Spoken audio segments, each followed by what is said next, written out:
پس در یک خط دوباره مرور میکنیم.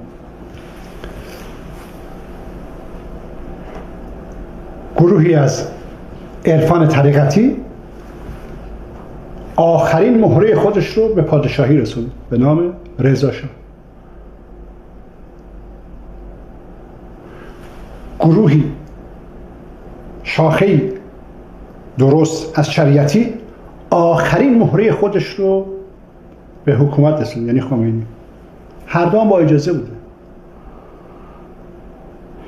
هر دو الان خوردن به یک نقطه و این نقطه تلاقی فقط یک نفر رو برای اولین بار در طول تاریخ به عنوان فرد سیاسی معرفی کرده و هر دو الان فقط یک شاخه از جفتشون اومده بیرون.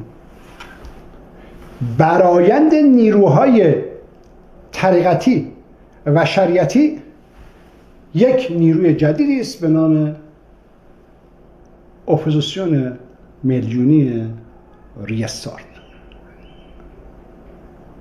و یک شاه جدید به نام بدرود میفرن. ما برای تربیت آمده ایم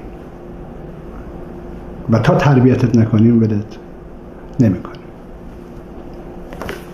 قطره قطره، ذره ذره، قدم به قدم، ثانیه به ثانیه. هر چند بعدم توش نهفته است. هم ارتفاع رو تنظیم میکنه، هم عرضت رو، هم طولت رو، هم در زمانش این کار رو انجام میده. انقدر شما کرمها هم دیگر رو خواهید کشت تا آنچه خدا خواست همان بشود و اون چیزی که مد نظر اتفاق میفته. بدرود.